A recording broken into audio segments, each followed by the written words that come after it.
B. Collins. Peter B. Collins, News and Comment. It's Thursday, July 27th, 2017.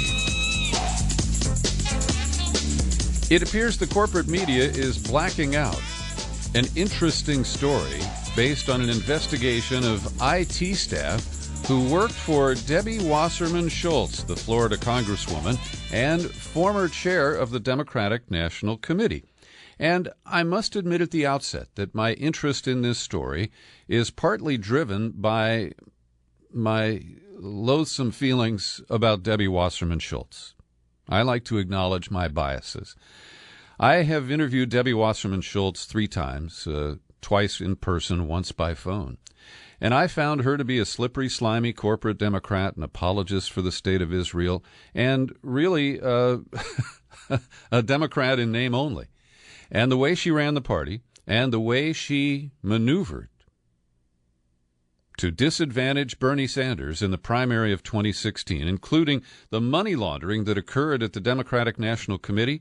You remember the George Clooney dinners where he and the missus ponied up over $300,000, and, that money was supposed to be shared with local and state Democratic committees? It was all funneled in one way or another into the Clinton campaign, and that has yet to be exposed. We learned about it at the time. I think Sanders filed a lawsuit, but we haven't seen much since. And likewise, this investigation into Imran Awan, his wife, and related individuals who worked for Wasserman-Schultz has been buried by the corporate media.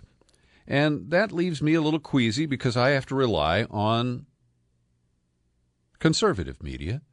And I want to freely note that the potential bias of the Daily Caller's investigation is something that you should be skeptical about. Nevertheless, ABC and NBC have given zero coverage to this investigation. CNN gave a brief acknowledgement in an early hour today. But up until now, the New York Times, the Wall Street Journal have not reported on this. And I think it's a story that we deserve to know about. So let's dive in, because the latest breaking news is that Imran Awan was arrested at Dulles Airport outside Washington, D.C. on Tuesday as he was trying to fly to Pakistan via Qatar. And he is of Pakistani origin, and there are people who argue that this is a smear campaign against Muslim Americans. I just want to put that out there on the record. So Imran Awan's wife preceded him and went to Pakistan with their children in March. She was caught at the airport with more than $12,000 in cash, but she was allowed to board the flight and did leave the country. Now, previous to that, Imran Awan wired $283,000 to 2 individuals in Faisalabad, Pakistan, back on January 18th. He used the Congressional Federal Credit Union, where he apparently parked his money, to wire the funds to Pakistan. And the Daily Caller reports that at the time, someone from the credit union called the number that they were given, and that they reported that Imran Awan posed as his wife. He, up to the pitch of his voice.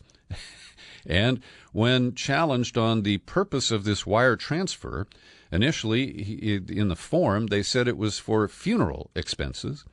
But when it was determined that that was not an acceptable category, he, acting as his wife, or, trying to impersonate his wife, reportedly changed the purpose of the transfer to property purchases. Now, the Awans apparently owned some rental properties in the Washington, D.C. area, and they told renters that they wanted payments made in untraceable ways.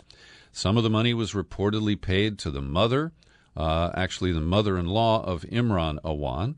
And, again, these are questionable moves. But the central issues relate to the management of congressional websites and other IT facilities by Imran Awan, his wife. They were both pulling down congressional salaries of $160,000. I mean, that's what a member makes. I find that a little surprising.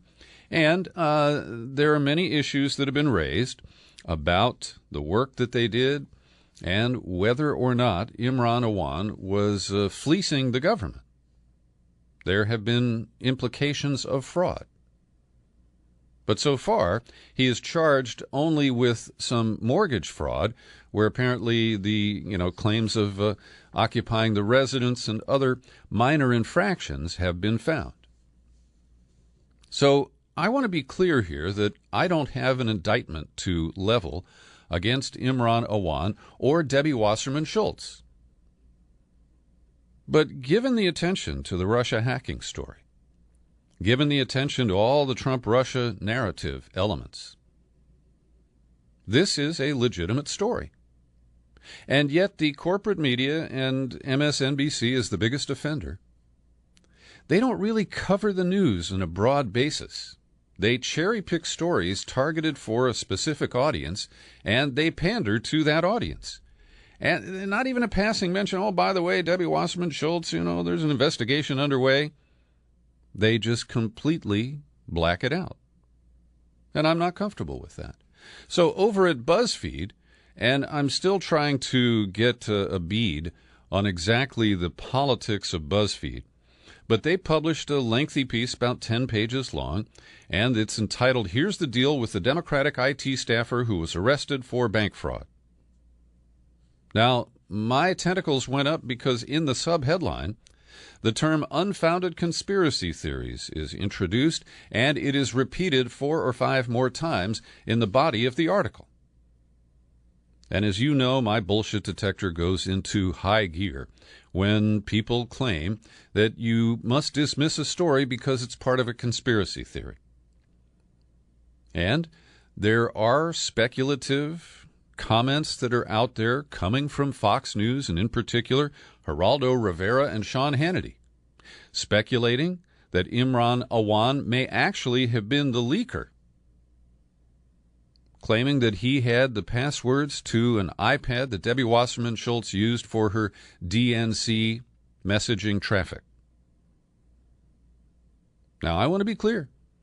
I don't have any evidence of this. These are speculative claims that are being made. But when you look at all the speculation out there about, Russia hacked the DNC and gave it to WikiLeaks, I've been harping on this for months. We have not eliminated the domestic suspects for this alleged crime. And these people working for Debbie Wasserman-Schultz, reported to be in no-show or low-show jobs, it's possible. And I think that it is just kind of routinely dismissed.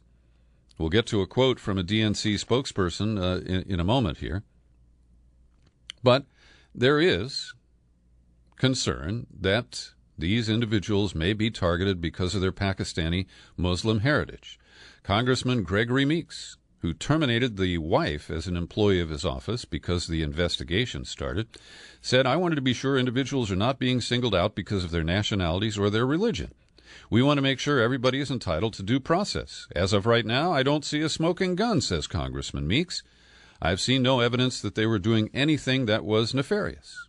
All right, that's fair, and I honor their innocence until proven guilty.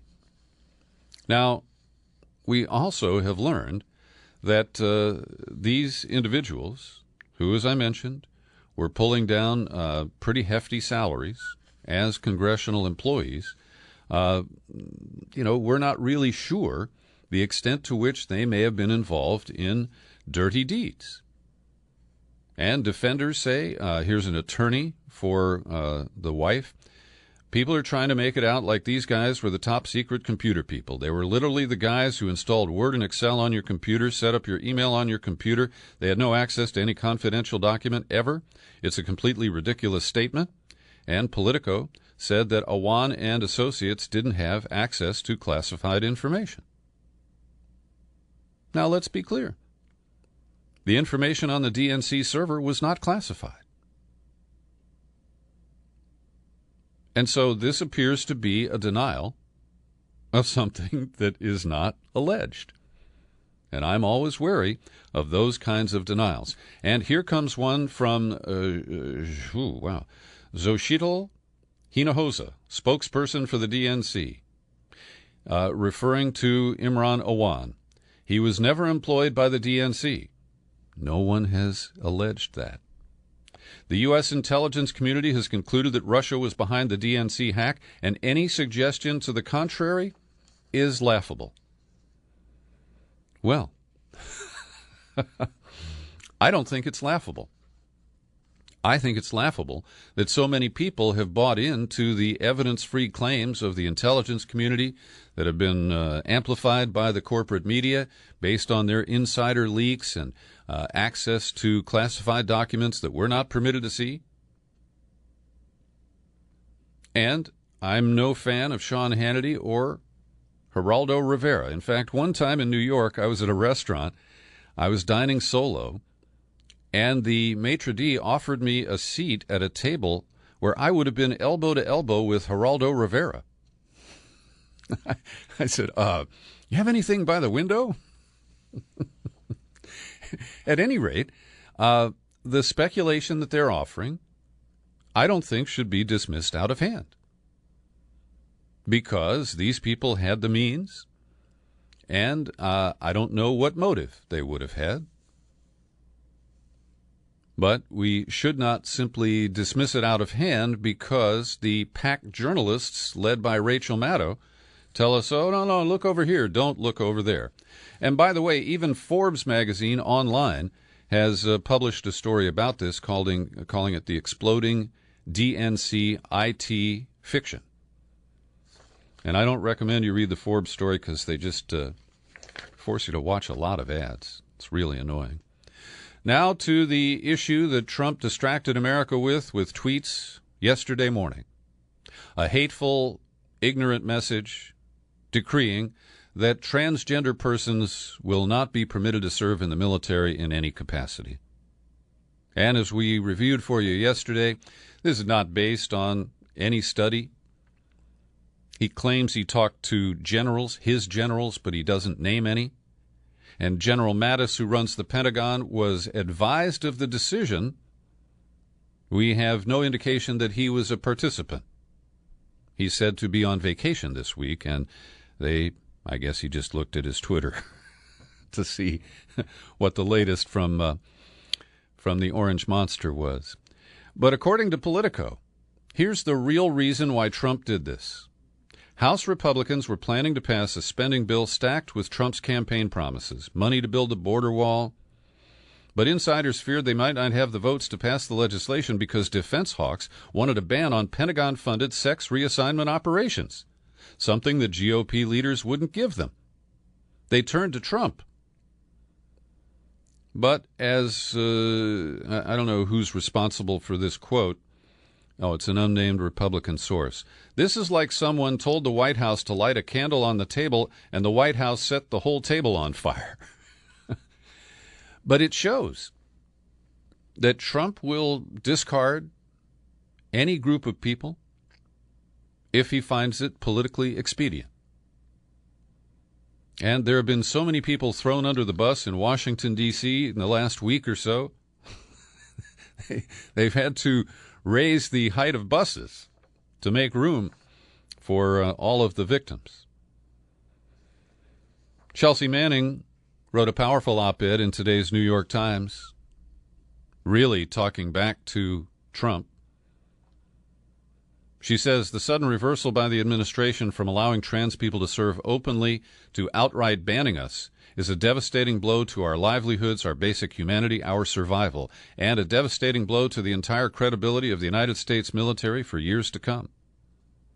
This is all painfully familiar, writes Manning. Once upon a time, I was denied the ability to even exist as who I am. I had to hide. I had to be in the closet. I had to lie to people I stood next to. I had to virtually eradicate my own existence from myself. I served as a gay person under Don't Ask, Don't Tell, and also as a trans person under the ban on open transgender service. I came out as trans only during my years working as an analyst in the Army. There's a lot of hurt. There's a lot of fear. Trans people, even outside the military, are terrified about what this means for the rest of us. Terrible discriminatory laws targeting trans people are proposed all across the country. And now the Commander-in-Chief of the Armed Forces is propagating lies about us, dehumanizing us, and taking away our health care and employment. For no other reason, then, we feel like using you as political pawns today, or we don't understand you, or you simply are not welcome here. This is about bias and prejudice, about systemic discrimination. And she ends, we are neither disruptive nor expensive. We are human beings, and we will not be erased or ignored. I have a family friend who's serving in the military today who is transgender. I first met this young person at the age of 12 when she was a tomboy who went by the name Charlie. And now Clark Baghdad is proudly out. And yesterday on Facebook wrote, I know I'm a bit late to this party, but here goes nothing. My family has served this country quite honorably for generations now. While Trump was dodging the draft, my late Uncle Tom was dodging bullets as a combat photographer in the Marines. My cousin served 6 years in the Marines under Don't Ask, Don't Tell. Ironically, he enlisted after he was outed as a gay dude in high school and lost a pretty substantial amount of scholarships, substantial enough to need the military's help paying for college. And then there's me. I joined the Navy to ultimately learn a trade that I can take with me once it's time for me to finally go home and work a normal 9 to 5. Open trans service was a pretty thick layer of icing on the cake for me. Regardless of the outcome of this morning's announcements, nothing can change the fact that my fellow trans service members and I do more for our country within the first nanosecond after we wake up to get ready for work than President Trump has ever done in his whole life. Right on, Clark. Right on. And the chair of the Joint Chiefs of Staff, General Joe Dunford, apparently caught by surprise by this declaration by tweet, said that, well, the policy on who's allowed to serve will not change until the White House sends the Defense Department a rules change and the Secretary of Defense issues new guidelines. And this is where Trump can't control himself. Apparently, this decision was made at a meeting on Tuesday. And instead of letting the process go forward, Trump had to tweet about this. And he did it to shock people and distract people and to throw people off balance. And it works. I mean, this is shocking, and it certainly threw me off balance. I wasn't expecting anything like this. Dunford went on to say, in the meantime, we will continue to treat all of our personnel with respect. Now, he may not have intended it, but that seems kind of loaded. We will treat people with respect until we get an order from the White House that we don't have to anymore. And while this may be coincidental, Jeffrey Beauregard beleaguered Sessions III over at the Justice Department filed a brief in a case that's been on for a while in a New York court. And it argues that a major federal civil rights law does not protect employees from discrimination based on sexual orientation. And to be fair, the law refers to sex, not to sexual orientation. But in 2015, the Equal Employment Opportunity Commission under Obama issued a ruling that says discrimination on the basis of sexual orientation is illegal. So they're trying to roll back progress. And I don't know which hackneyed metaphor you prefer, putting toothpaste back in the tube, the genie back in the bottle, turning back the hands of time. It will only divide people. And Trump always tells us how, gosh, this is such a divided nation, and he blames liberals, and he blames the people who don't support him. And he is the number one driver of divisions in this country today. Every day I take a moment to thank the people who support my work here at the Peter B. Collins Podcast with your subscriptions. Let's see who's kicked in lately. Ed Lowe renewed his annual subscription. So did Brian Massey. Thank you both. Alice Carlson and Jeffrey England continue as subscribers. Jeffrey just renewed his annual subscription, and Alice is a monthly subscriber. They set a good example for you, so will you follow up? come on over to peterbcollins.com. You click on the menu button, pull it down, click on Become a Subscriber. It takes you to the sign-up page. And in just minutes, you can choose a level of support that fits your budget, and I will appreciate it very much. So we got this new guy, and the Scaramucci, the spin doctor at the White House. And because he plays up his Italian heritage so much, I don't feel bad calling him a mob enforcer. In fact, in the back and forth over the last 24 hours, he cited an old Italian phrase about how a fish rots from the head. And so I see him as opening up this kind of mob war, fighting members of La Cosa Trump. And Scaramucci had dinner with Trump and Sean Hannity and this weird woman, Kimberly Guilfoyle, who used to be married to the former San Francisco mayor, Gavin Newsom, and she's a scourge who has a perch there on Fox News. And one of the things that leaked to Ryan Lizza of The New Yorker is the fact that Trump was having dinner with these Foxers. And so Scaramucci got upset, and he asked Ryan Lizza where he got that information. And as a good reporter, Ryan Lizza said, "I'm not going to tell you." And then Priebus got a bug up his butt, and he tweeted out an attack on Reince Priebus, the former RNC chairman and White House chief of staff. And he basically is implicating that Priebus is either a leaker or knows who the actual leakers are. And Scaramucci plays this up in this dramatic way. He acts like he's Trump's, twin brother, and that he can channel Trump, at any moment. And then he decided to call in to the CNN morning show hosted by Chris Cuomo and proceeded to play a kind of Trump character. He kept telling Cuomo that he better be nice. And if he's nice, Trump will allow Scaramucci to come back on CNN. But meanwhile, while brushing back Cuomo to keep him nice, he just kept spewing this shit that, he and Trump know who the leakers are, and, we're going to fix this problem. And he told Cuomo, a fellow Italian, "As you know from the Italian expression, the fish stinks from the head down. But I can tell you two fish that don't stink, and that's me and the president. I don't like the activity that's going on in the White House. I don't like what they're doing to my friend." I mean, he makes all this so personal. And he's a snarky, sleazy, slimy guy. And I guess we're all supposed to get out of the way because he's a rich guy. And it was his financial disclosure statement that is available to the public that he declared was leaked, and that leak was a felony and implicated Priebus in the process. So this is how Trump plays it. He's got everyone paranoid. And he's got Jeff Sessions on his knees. He's got Scaramucci there intimidating all the people on the White House staff. And that's a hell of a way to try to run an administration. Over at The Intercept, Ryan Grimm has a couple of interesting insider reports on Steve Bannon, the alleged brains behind this operation at the White House. One is that he is saying that when they finalize the Trump tax reform plan, the top rate on the income tax schedule is going to go up from 39.6 to 44%. And the top marginal tax rate will hit people who earn $5 million a year or more. And the revenue is supposed to pay for tax cuts for the rest of us. Now, I'll believe this when I see it. But it is kind of different because this administration is populated with rich people who want to get richer and who hate to pay taxes, including the Donald himself.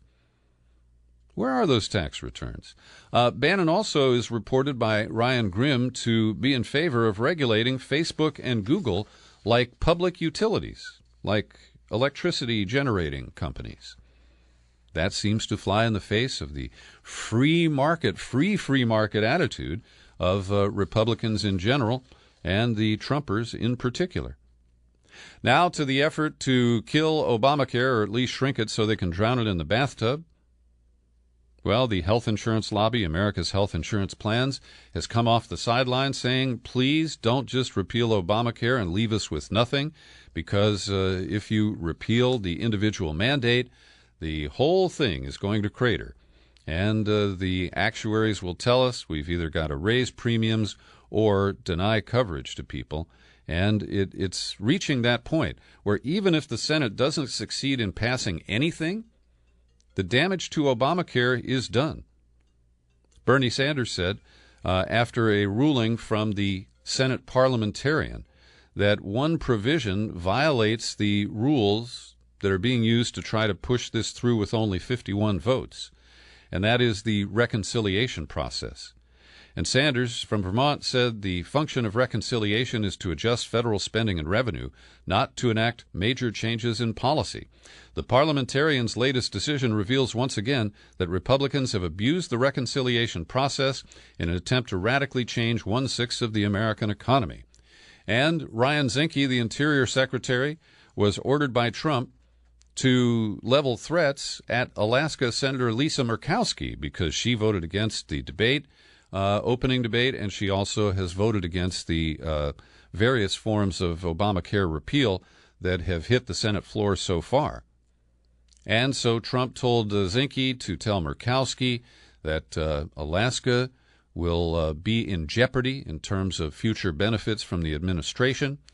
But Murkowski, I think, is in a better position. As I pointed out yesterday, she won election as a write-in independent to the seat that she holds right now this term, and she sits as the chair of the Senate Energy and Natural Resources Committee with oversight over the Interior Department, whose Secretary Ryan Zinke tried to threaten her. Somebody should have thought that through a little bit better. Trump is, according to Scaramucci, a counterintuitive, counterpunching personality. And this is served up to inform us that Trump may veto the sanctions bill against Russia, Iran, and North Korea that is headed to a conference committee of the Senate and the House. He may veto it, quote, because he wants to negotiate an even tougher deal against the Russians. These people will say anything. And I really think they have to think about this because Putin, I think, has reached his the extent of his patience. And if these new sanctions go into effect, I think that he will retaliate. And, of course, that appears to be the overarching purpose of these sanctions, which is to continue to sour and harden bad relations with Russia and to prevent Trump from doing anything to change that. Now, I was surprised to hear that late yesterday the Trump administration announced new sanctions against the government, or at least 13 leaders of the Maduro government in Caracas, Venezuela. And as I've mentioned, there is a special election on Sunday where the voters would allow a constitutional convention to rewrite the convention. And it's interesting because the New York Times article about this refers to the Maduro government twice as a regime. Now, say what you will. Maduro was elected. He is a legitimate leader of Venezuela. And the fact that he's a socialist who stands on the shoulders of Hugo Chavez is what leads a corporate media outlet like the New York Times to describe his government as a regime. And Dan Kovalik, who was my guest earlier this week, he is already in Caracas, and he has agreed to give us a brief report in our Tuesday News and Comment podcast about this election. Now, Trump is saying that there will be more sanctions if Maduro goes through with this election. But, hey, it's Sunday. Isn't this a little bit late? I think our limited attention span president just got wind of this and decided to do something at the last minute. Sam Brownback was a bad senator from Kansas. Then he returned home to run for governor, and he got elected based on conservative philosophy and the tax policies of Grover Norquist. And he has wrecked Kansas. He cut taxes saying that it would increase revenues, and it didn't. And when it came time to have to cut spending on public education, the legislature, including many Republicans, intervened and rolled back Brownback's tax policies earlier this year. And he also opposed the extension of Medicaid in Kansas under the Affordable Care Act, based on his conservative philosophy. And now he's been rescued from the mess he created in Kansas because Trump has named him the State Department's ambassador at large for international religious freedom. Praise the Lord. I'm sure it's a relief to Kansans. And Chris Kobach, the vote-suppressing Koch brothers Secretary of State, who is running to succeed Brownback, said, Brownback is the first truly conservative governor Kansas has had in the last 40 years, so he definitely made history. On the other hand, he faced a real battle at the end to preserve the tax cuts, and I wish he had won. So that tells you Chris Kobach prefers the philosophical tenets of conservatism to the functioning of the state of Kansas. Well, Netanyahu has relented, and all of the security measures, the metal detectors, and we're told the cameras have been removed from the Aqsa Mosque in Jerusalem, ending a 2-week standoff and hopefully reducing any further violence over that issue. And finally today, Netanyahu has also said that he wants to close the Jerusalem offices of Al Jazeera, and he wants to boot the Qatar-based television news network out of Israel. Quote, the Al Jazeera network continues to stir violence around the Temple Mount, said Netanyahu. I've spoken several times to law enforcement authorities demanding the closure of Al Jazeera's offices in Jerusalem. If this doesn't happen because of legal interpretation, I will work to enact the required legislation to expel Al Jazeera from Israel. And say what you will about Al Jazeera, it is the state news organ of the little kingdom of Qatar. And in calling for its booting from Israel, Netanyahu is joining in an alliance with Saudi Arabia and Egypt and Bahrain because they're trying to shut down Al Jazeera. So I suspect that more than not, Al Jazeera is telling the truth, and it's uncomfortable for these hardline authoritarian leaders. Thanks for joining me for my News and Comment podcast. It's free every day and available on YouTube. I'm Peter B. Happy trails to you until we meet again. Happy trails to you. Keep smiling.